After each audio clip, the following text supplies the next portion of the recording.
What's up, YouTube? Team Movies here. It's Thursday. That means it's time for my opening this week segment, where of course I talk about the new films opening this week. Anyway, so with that being said, here's the film that's pretty much coming out this week.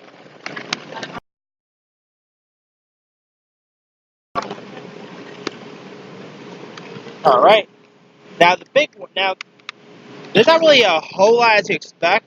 There's mainly one big one, and that is of course Hobbs and Shaw, which is the Fast and Furious spinoff with Dwayne Johnson as Lucas Hobbs, and of course you got Jason Statham as Shaw. I mean, I think this looks great. You got Dwayne Johnson re-teaming with Jason Statham, who I thought that those two were dynamite in the last Fast and Furious movies. Like, I mean, Jason Statham of course, was the man responsible for killing Han. Not to mention, I mean, still justice for Han. I'm hoping we get that soon. Anyway, and you got Idris Elba playing the super, pretty much like the superhero, super villain, who's like well, I guess you could say like who has like superpowers and stuff like that. I mean, this looks awesome. Vanessa Kirby looks good. I think this looks really decent, and it looks like it's gonna be fun. I mean, it looks like it's gonna be pretty dumb. So yeah, and I've been really loving the Fast and Furious franchise. So hopefully, Hobbs and Shaw is another good Fast and Furious movie. Yeah, I mean, All right. Also opening this week is a film called Loose. Last time I said. Here's what it's about. It's been 10 years since Amy and Peter Egger, played by Naomi Watts and Tim Roth, adopted their son from war-torn Eritrea, and they thought the worst was behind them. Luz Egger, played by Calvin Harrison Jr., has become an all-star student beloved by his community in Arlington, Virginia. His teacher, named Harriet Wilson, played by Octavia Spencer, believes he is a symbol of black excellence that sets a positive example for his peers. But when he is assigned to write an essay in the voice of a historical 20th century figure, Lust turns in a paper that makes an alarming statement about political violence. And so Harry pretty much gets a little creepy and all. Like, I mean, it looked like Octavia Spencer, of course, just got creepy with that movie Ma, and she looks really insane in this. Like, she's trying to do everything in her power to to pretty much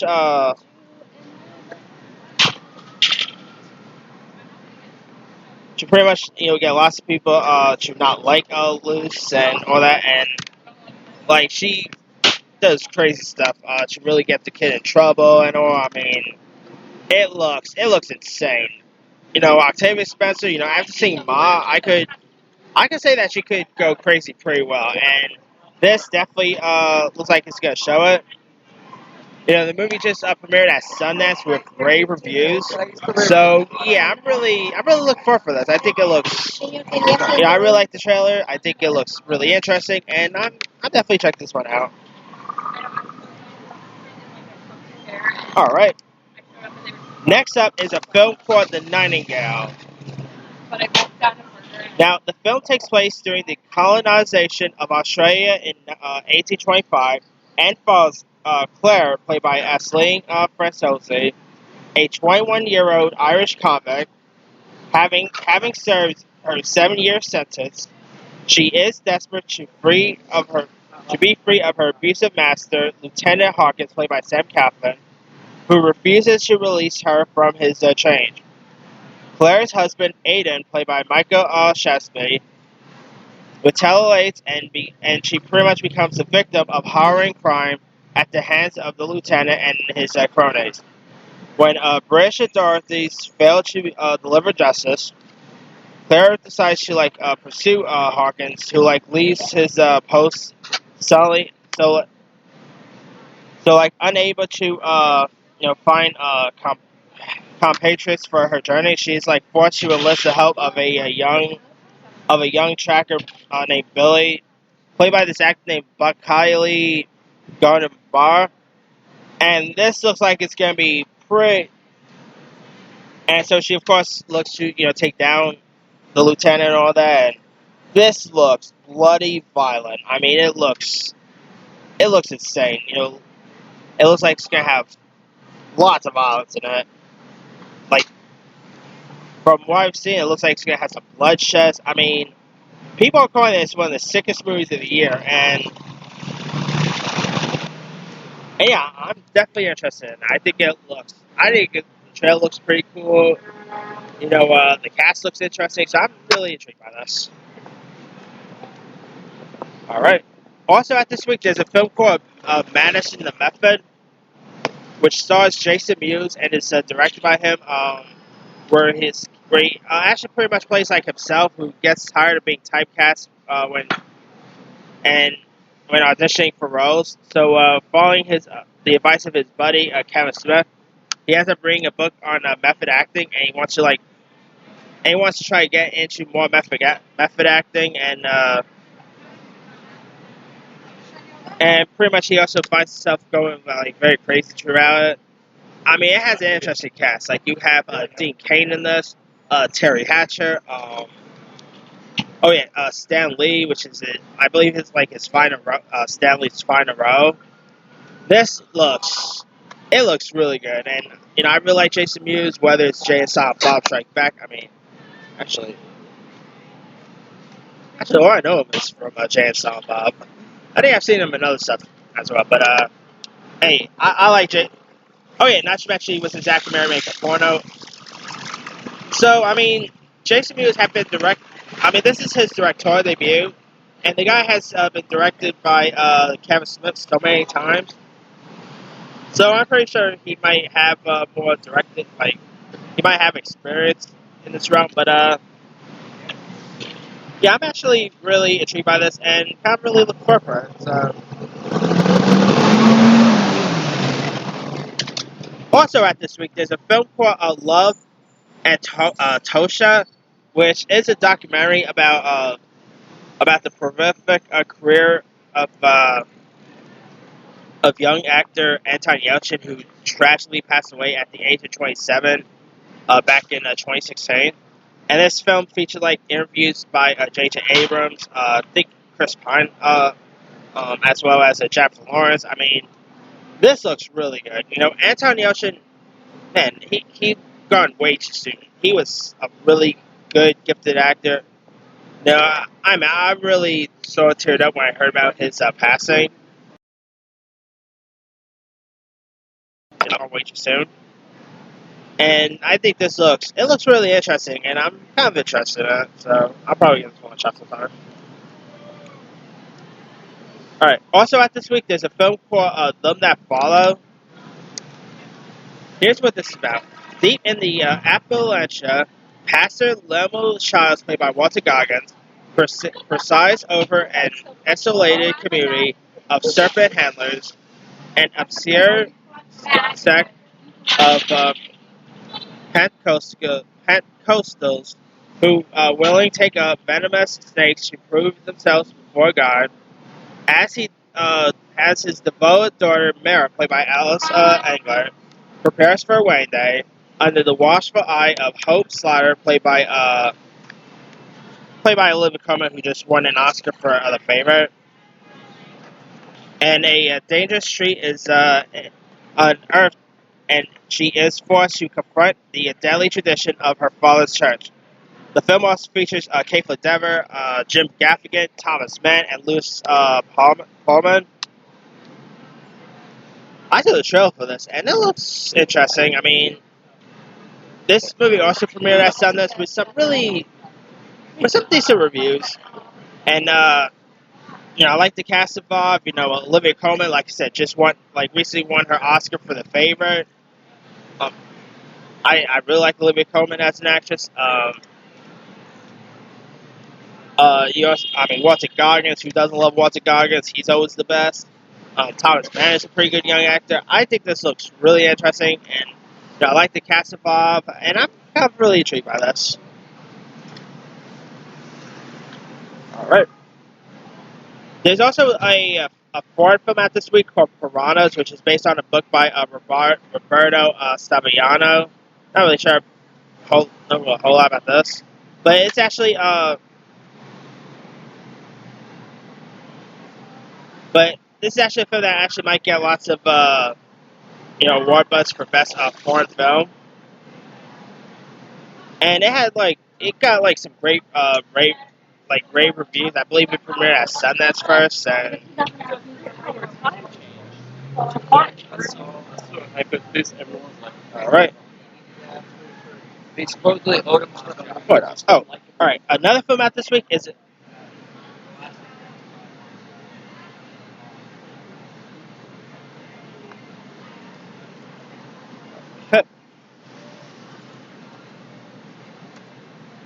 all right. There's also a film out this week called Lady World.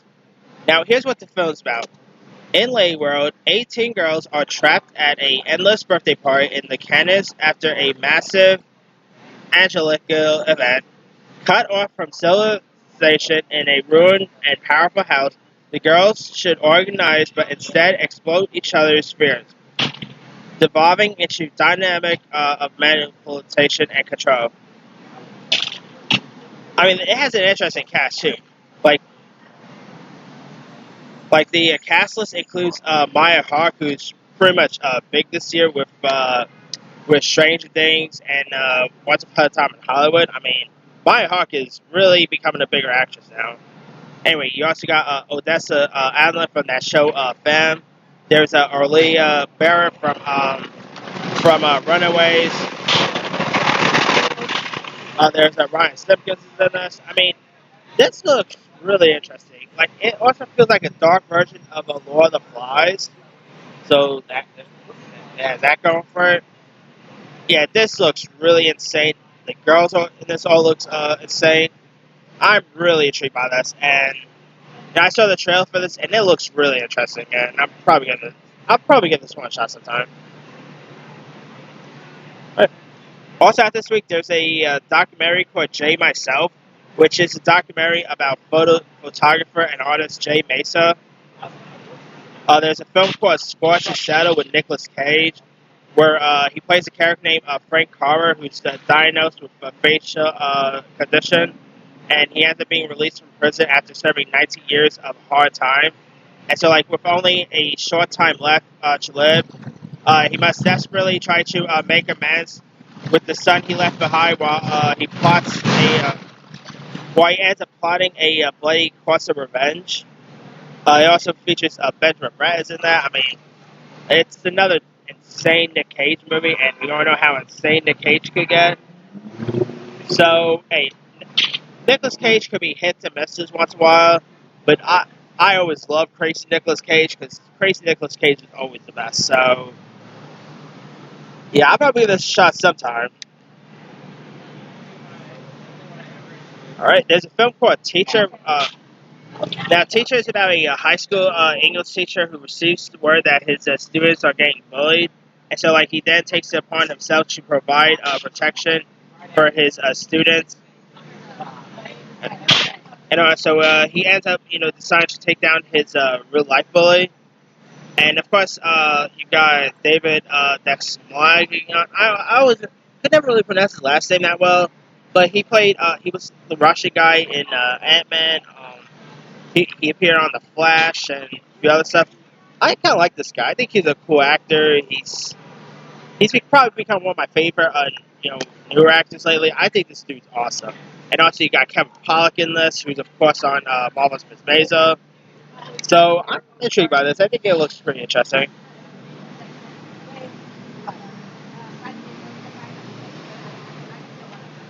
There's a film called The Operative, which stars Diane Kruger as a woman named Rachel, who's a rogue spy from Israel's Fear National Intelligence Force, Mossad.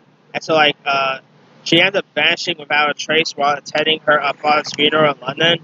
And so, like, the only clue to her whereabout is a crypto phone call she places to her former handler named Thomas, played by Mara Freeman, who pretty much is a then summoned from Germany to Israel by Mossad. And so, like, with Rachel's, life emerged in her assignment as part of a vast espionage effort. And so Thomas must retrace her steps to pretty much determine what threats that she may or now pose to the operative and all. This I saw the trailer for this and it kind of looks. I like Diane Kruger, I like Mark Freeman, but this kind of looks a little boring to be honest. Yeah, I really had no idea what was going on in the trailer. I mean, I'll probably still watch it because, like I said, I like Diane Kruger and Mark Freeman, so I'll probably watch it because they're in it. But I'm not really having that much high hopes for this. There's also some film called Leo da Vinci Mission Mona Lisa, which is like an animated adventure film that features Leonardo da Vinci, which I saw the trailer for this and it looks horrible. Probably not. I mean, it probably could be good, but I saw the trailer for this and I really couldn't get into the trailer at all. So, yeah, I mean, he's pretty much like trying to, find the Mona Lisa and all, and he ends up walking on a adventure. I mean, it has like a weird National Treasure vibe, but yeah. Anyway, there's also a film called, also this week, there's some film called States, which I don't know a whole lot about. There's a film called Coyote Lake, which stars Camila Mendes, who's of course best known for playing Veronica on the show Riverdale, and it's where she plays a young woman who pretty much goes out with her overbearing mother to run, and so like they end up pretty much like killing they pretty much end up killing someone, and they try to hide it and all that. So it's like a weird mother and daughter bonding. But it's pretty cool seeing to see what Camila Mendes could do outside of Riverdale, because not like her Riverdale, but I'm really curious to see what else she could do outside of that. I mean, she was pretty good on that Netflix film, that Perfect Date movie with Noah Centineo. She was pretty good on that. So I mean, God knows how long Riverdale's gonna be around for. So it's gonna be cool to see how her film career ticks off. I mean, so far some of the cast of Riverdale has been doing good with movies. Like, Cole Sprouse was pretty good, and in 5 Feet Apart. KJ Apple is really good, and Hate You Give. Lily Reinhart is in that new film Hustlers, which does look good, but no. So it's gonna be interesting what Camille Mendes could do, could really do outside of Riverdale. So that should be interesting. And this looks like a very different role for her too. I mean, we're of course used to seeing her on Riverdale, so it should be interesting to see her in a very different role. So that should be interesting to watch. Anyway, now also now this film, the next film I'm going to talk about is actually coming to Netflix, and it's also coming to limited release. Now this is actually one of the rare few Netflix movies that I'm actually going to see in theaters, but it's a film called Otherhood, and it's about like these three mothers played by Felicity Huffman, Patricia Arquette, and Angela Bassett, who are longtime friends and empty nesters, and they decide to drive to New York City to reconnect with their grown son. And so, like, they end up realizing that their sons are not the only ones whose life they need to change. Like, they decide to go out and have like a mother-son outing point with each other.